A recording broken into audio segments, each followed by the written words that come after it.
Hey everybody, for today's Nostalgia Fix, I want to talk about this totally radical lunchbox, the Ninja Turtles arcade lunchbox. Maybe before I do, I should probably mention why my hands look like they have self-tanner on them, and the reason is because I have self-tanner on them. I was trying to give my wife a back massage last night, and it was really dark, and the lotion bottle was next to the self-tanner bottle, and you guys can figure out the rest.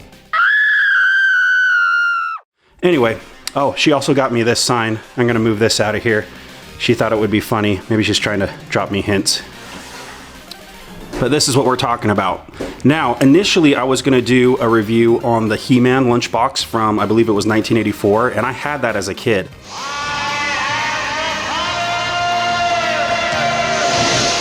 And I think we can all remember a lunchbox or, piece of school memorabilia that we had that we absolutely loved. And that was one of them. I just loved the He-Man series when I was a kid, got the lunchbox. I went on eBay to see if I could find another one since they don't make them anymore. And all I could find for the cheapest price was this rusted out, nasty He-Man box that was just falling apart, and it was over $100. What a piece of junk. So instead, I decided to go with something that I think would have been my dream lunchbox growing up, which is this Ninja Turtles one. I absolutely love the way this looks. I'm gonna take out the thermos. And yes, it does have a thermos. I'm gonna take that out just because that's rattling around in there. But you can see it's got the shredder with a little quote there. Turtle soup, and then Bebop and Rocksteady. So yeah, this is based off the arcade game, which was just a really, really awesome arcade game. Probably my favorite arcade game of all time, if I'm being honest. Just the different sides here and everything. Just all the artwork.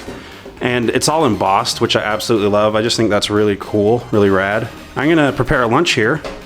You guys all remember certain lunches you had growing up, and my mom would make me lunches for my lunchbox. And had a lot of good memories surrounding that, especially considering some of the food we had to eat in the cafeterias. And if you remember that cafeteria smell, it was kind of a mix of like wet tater tots, smashed peas, and milk cartons. And yeah, anytime I see that scene on Napoleon Dynamite, I instantly think of that smell. So I'm gonna get a lunch prepared, and while I do that, why don't you guys let me know in the comments some of the lunches you had growing up, whether it was a lunchbox lunch or a cafeteria lunch or something like that, and I'm sure we could all relate. But yeah, I'll be right back in a jiffy. All right, dudes and dudettes, we are back. So let's take a look at what we got here. We got the cheese crackers. Usually these had a little red stick that went in them. Sometimes we had Fritos. Gotta have a little bit of health food. So we got our banana, right? Usually this was like squished and like bruised and falling apart. Here we go again, another treat from the road. Grand, wonderful, great banana. Then you got your ding dongs, again, health food. You had your bologna sandwich with pickles, mayonnaise, mustard, and the bologna and cheese, of course. And usually this was really mashed up by lunchtime because your mom made it in the morning. And if you were really lucky, she would cut it into triangle shapes. And if we didn't have ding dongs, we had the oatmeal cream pie. Now with the sandwiches, sometimes it was peanut butter jelly or peanut butter honey, or sometimes egg salad even, but yeah, they would always get smushed, which was really funny. And for our drink, we have nothing else but the wonderful, seminal, nostalgic, launched into space Tang. You guys remember this stuff, right? I'm gonna actually taste some of this real quick. Yep, that's tangy, just like I remember it. So yeah, you might be looking at this and thinking, wow, that's a lot of carbs. And sure enough, sometimes it felt like in the 80s, our parents were setting us up for failure. So one of the things you need to keep in mind in the 80s, and this I think is really funny, right? Hindsight's 2020, but fat was the enemy, not sugar, right? So you would see things like Yoplays and those yogurts and snack packs and things like that said 99% fat free, but they were loaded with sugar. So yeah, it did feel like our parents were setting us up for failure, but that context is everything, right? That's how things were in the 80s. Plus aerobics were really big in the 1980s, so I think most people just kind of burnt this stuff off.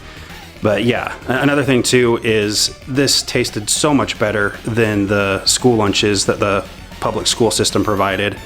And with a few exceptions, you definitely wanted to have this as a kid. There's no wonder why people would try to trade stuff or steal stuff from other people's lunches. Who would steal 30-bag lunches?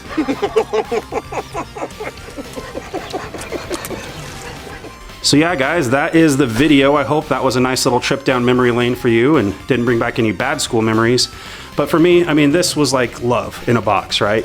You'd open it up and it was like opening a treasure chest from, you know, The Legend of Zelda or something like that. Your mom was basically surprising you with what she made for lunch, or maybe your dad made you lunch, but basically it was a surprise each and every time, even though you were pretty sure what you were gonna get. So with that, I'm gonna say have a totally tubular time, and we'll see you in the next video.